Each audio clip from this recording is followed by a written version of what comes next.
देखिए, चुनाव आयोग स्वतंत्र एजेंसी है। भारत के संविधान में उसकी एक जगह दी गई है और लोकतंत्र में लोक प्रतिनिधित्व कानून के अनुसार चुनाव आयोग जो सदन में पारित कानून होता है उसका अनुपालन करती है।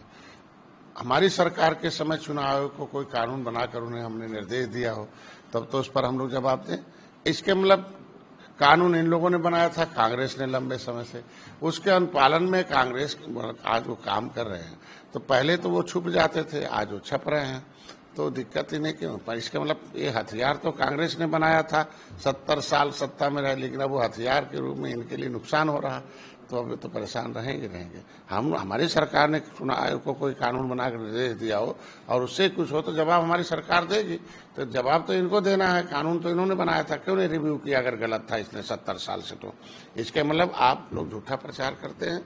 जनता ने अस्वीकार कर दिया और जनता के बीच में बने रहने के लिए मरता क्या नहीं करता, ऐसे बयानबाजी करते रहता है। आप हमेशा एक बात कहते हैं कि बटुए जोगी मठूजा, लेकिन कांग्रेस की या इंडिया गठबंधन की ये जो बैठक थी इसमें सभी दलों के नेता आए और कहा गया, केसी वेणुगोपाल जी ने कहा ये बहुत अच्छी बैठक रही इंडिया गठबंधन की और इसमें भारतीय जनता पार्टी के भी सहयोगी दल। अरे बैठक होने से क्या होता, चुनाव तो अलग लड़ते हैं ना। कैसे लड़े थे अभी दिल्ली में, आप समझ सकते हैं। इंडिया का मतलब इंडिया थोड़ी इंडिया होता है, कोई राज्य थोड़ी होता है, राज्य इंडिया के अंदर है। अब इंडिया गठबंधन करेंगे और राज्य में चुनाव होगा तो अलग लड़ेंगे। यही तो कहते हैं बटुए जोगी मठ उजाड़ है कि अपने ही उजाड़ते हैं, अपने उजाड़ते हैं लोग।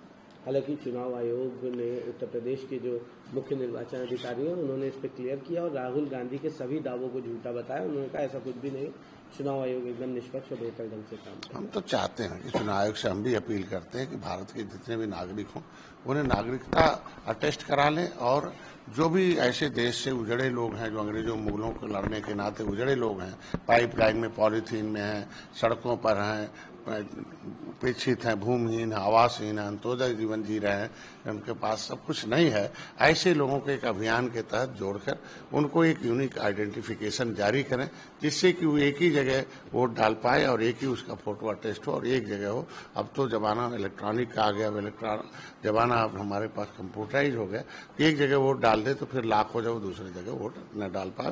वो आइरिस तो की एक ही होती है, आइरिस डायग्नोसिस होती है और आइरिस डायग्नोसिस से किसी के जीवन और मृत्यु का प्रमाण पत्र दिया जाता है। तो आइरिस के हिसाब से उसको काम किया जाए जिससे कि वो एक जगह वोट डाले तो दूसरे जगह एंट्री न मिले उसे। एक और बड़ा अहम सवाल है, एएनआई से जब एएनआई ने प्रश्न पूछा भारत पे जिस तरह से टैरिफ बढ़ाया गया उसको लेकर के, जो डोनाल्ड ट्रंप ने बात कही कि अभी फिलहाल यही टैरिफ रहेगा, आगे भविष्य में देखते हैं क्या स्थिति है। मैं तो मोदी जी को बधाई दूंगा, अपने निषाद पार्टी के कार्यकर्ताओं के संघर्ष का परिणाम है, उनको धन्यवाद दूंगा कि 70 साल के बाद कोई अगर प्रधानमंत्री खड़ा हुआ किसान, नौजवान, मछुआरों के साथ, कल उन्होंने भाषण दिया कि मैं उनके हितों की रक्षा के लिए मैं झुकने वाला नहीं हूं और करारा जवाब दिया है अमेरिका को उन्होंने।